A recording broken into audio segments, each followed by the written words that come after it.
Good day, ma'am. My name is Margara and I'll be your physical therapist for the day. May I know your name po? Cindy. So, ma'am Cindy, meron po tayong gagawin, skin test, and also meron po tayong modality na gagamitin, which is UVR. Ito po.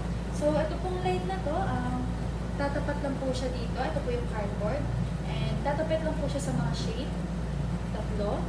And titignan po natin kung ano pong unang shape na lalabas sa skin nyo.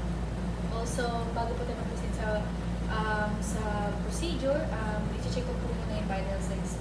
So, assume na nasa normal lahat.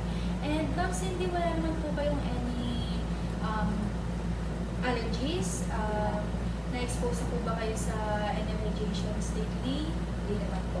So, bago po tayo mag-proceed sa gagawin po natin, ma'am, meron po tayong gagamitin, Neurohammer. Meron po siyang sharp and dull. And sasabihin nyo lang po sa akin, nang nakapikit po kayo, kung ano po yung nilalapat ko po sa skin nyo, kung sharp ba or dull. So, okay na po. Pikit na po muna tayo. So, Sharp. Dull. Sharp. Sharp. Dull. Sharp. Dull. So, proceed na po tayo na.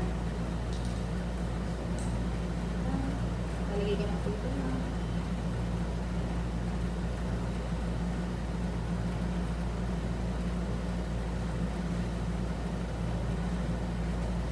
Okay. So, start na po tayo ng 1, 2, 3, 4.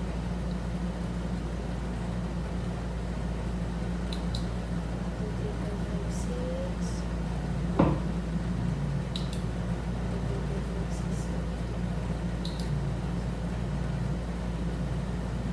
So, tapos na po tayo, ma'am. So, sasabihin nyo lang po sa akin pag nakauwi na kayo or kinabukasan kung ano po yung unang shape na lilitaw po sa skin nyo, anong oras, anong date po, okay? Okay, so, thank you, ma'am. Pwede na po tayo mag-proceed sa next.